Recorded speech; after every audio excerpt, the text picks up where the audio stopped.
बिस्मिल्लाहिर्रहमानिर्रहीम। दोस्तों, मैं हूं आबिद राही रोशनी सुनने देखने वालों को अस्सलाम वालेकुम।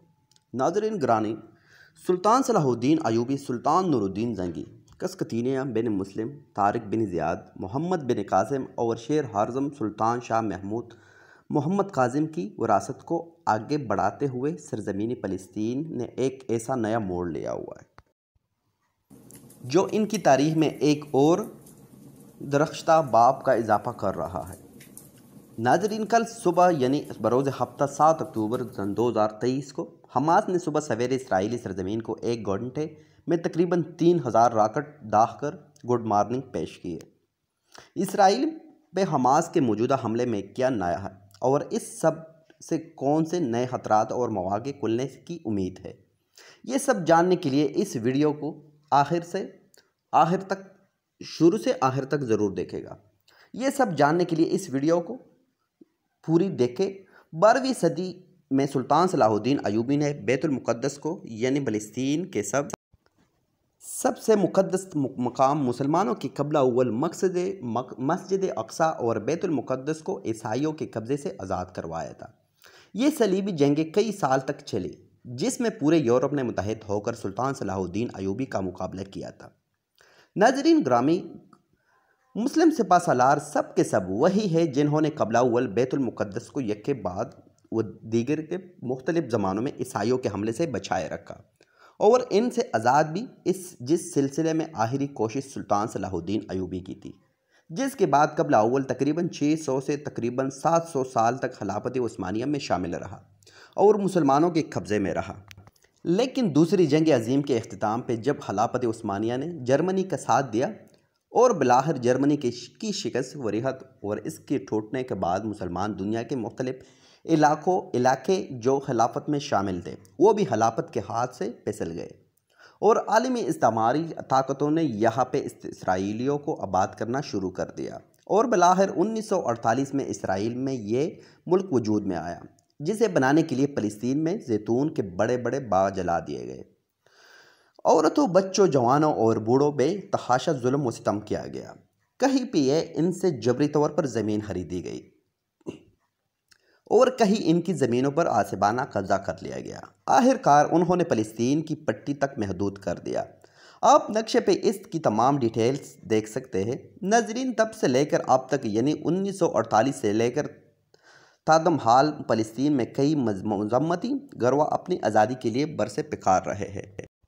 वो मुसलसल वक्तन फ़वक्तन इसराइल को कारी ज़ख्म पहुँचाते रहे हैं। इस सिलसिले में 2 अरब इसराइल जंगें भी हुई, जिनके अंजाम में आलमी ताकतों की मदद से इसराइल अरबों पे पता हासिल किया और लबनान, शाम और मिस्र के काफ़ी सारे इलाके इसराइल ने अपने कब्ज़े में लेकर लिए। इसके बाद सन 1970 में अक़वाम मुत्तहिदा के तख्त होने वाली सलाम इसराइल के कुछ इलाके तो वापस दे दिए। अलबत्ता शाम का तज़ीरती अहमियत का इलाका यानी स्ट्रेटजिक अहमियत रखने वाला इलाका गोलान की पहाड़ियों, जिन्हें कुछ लोग जलान भी पढ़ते या गुलाम भी कहते हैं, तो जोलान की ये पहाड़ियाँ अब भी इसराइल, इराक़ और लबनान और ख़ास तौर पर लबनान और शाम पर गहरी नज़र रख सकता है और ये पहाड़ियाँ इसको एक दिफाई मकसद के तहत बनने वाली कुदरती किले का काम भी दे रहे।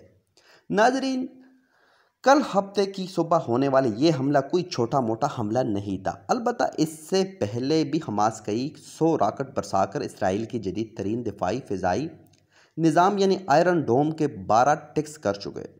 अलबत्ता इस बार हमास यानी फ़लस्तीन की आज़ादी के लिए लड़ने वाली इस तंजीम ने 3000 से ज़्यादा, जो दुनिया भर में सबसे ज़्यादा जदीद तरीन समझा जाता है और टैंकों के छोटे छोटे गोलों तक को दरमियान में तबाह कर देने की सलाहियत रखता है और अब इसमें लेज़र शुआओं का इजाफा भी कर दिया गया।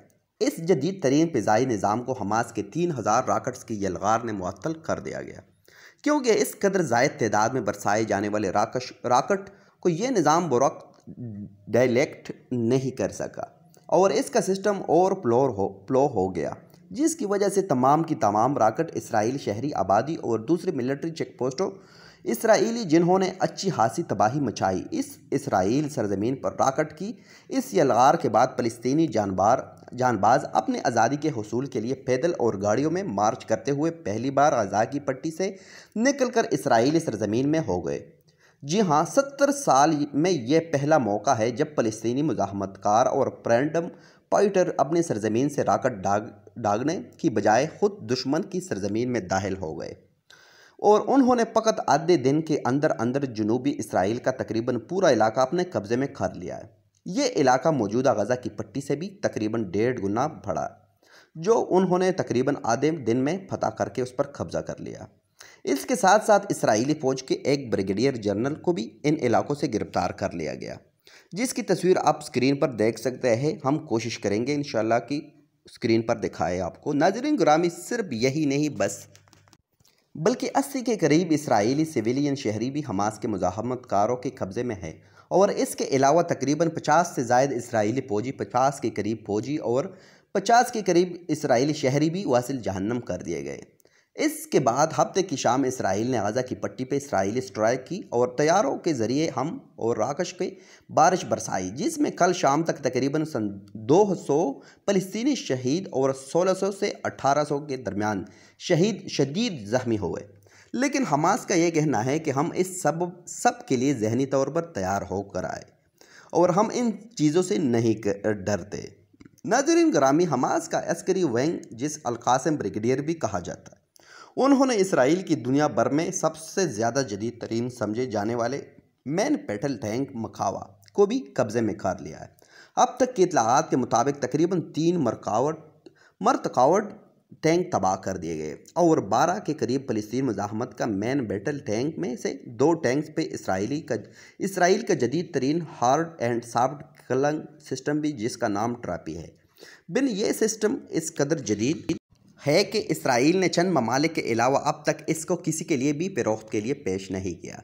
जहाँ तक मरगावा टैंक की बात है तो ये टैंक भी अभी तक दुनिया के किसी मुल्क को एक्सपोर्ट नहीं किया गया, क्योंकि ये नहायत जदीद टैंक है। इस सब के अलावा कई सौ आरन पर्सनल गाड़ियाँ और 72 बंद असलहे से भरी हुई गाड़ियाँ भी फ़लस्तीनी मुज़ाहमतकारों ने अपने कब्ज़े में ले ली गई है और कई वीडियोज़ में देखा जा सकता है कि फ़लस्तीनी मुज़ाहमतकारों के सामने पूरा शहर छोड़कर अपनी गाड़ियों पे सवार होकर फरार हो रहे। इस जंग और हमले के दौरान कई फौजी खवातीन को भी गिरफ्तार कर लिया गया, जिस पर बहुत सारे लोग अखलाकियात का भाषण देते हुए भी दिखाई दे रहे कि खवातीन के साथ ये सलूक नहीं किया जाना चाहिए था। जिस तरह से उन्हें तजलील करते हुए गिरफ्तार किया गया है, असल में इनकी तजलील नहीं हुई, वो फ़लस्तीनी मुज़ाहमतकारों के साथ जंग लड़ते हुए गिरफ्तार हुई है और इसी जंग के दौरान उन्हें चोटें आई है। हमारा दीन बिल्कुल भी हम औरतों, बच्चों और बूढ़ों पर हमले की इजाज़त नहीं देता। यहाँ तक कि हमारा दीन तो किसी ऐसे जवान आदमी पे भी हमले की इजाज़त नहीं देता। लेकिन ये खवातीन चूँकि जंग में शामिल थी और फौजी थी, इसलिए उन्हें कैद किया गया। अब नाज़रीन गिरामी, आने वाले दिनों में ये जंग किस करवट बैठेगी, इसका अंदाज़ा लगाना फ़िलहाल तो मुश्किल है। अलबत्ता दुनिया के बड़े बड़े ममालिक, जिनमें अमेरिका, ऑस्ट्रेलिया, फ्रांस, जर्मनी और दीगर मगरबी ममालिक शामिल है, उन्होंने गैर मशरूत तौर पर इसराइल की हिमायत का ऐलान कर दिया। इस ज़मन में मुसलमान मुल्कों का किरदार काफ़ी आम है और 3 अहम तरीन और ताकतवर तरीन मुस्लिम ममालिक, जिनमें मुत्तहिदा अरब अमारात, तुर्की और सऊदी अरब शामिल है, इन तीन ममालिक ने इंतहाई ज़बरदस्त कस्म की अस्करी क़यादत ताकत रखते हुए भी फ़लस्तीनियों को पीछे हटने का मशवरा दिया है और सुलह पर जोर दिया है। तो मुआज़िज़ दोस्तों, ये थी हमारी आज की वीडियो। इस हवाले से आप दोस्तों की क्या राय, क्या कहती है, कमेंट करके हमें ज़रूर बताएगा। इंशाल्लाह नेक्स्ट वीडियो में मुलाकात होगी। तब तक के लिए रखेगा अपना और अपने प्यारों का ढेर सारा ख्याल। अल्लाह हाफ़िज़।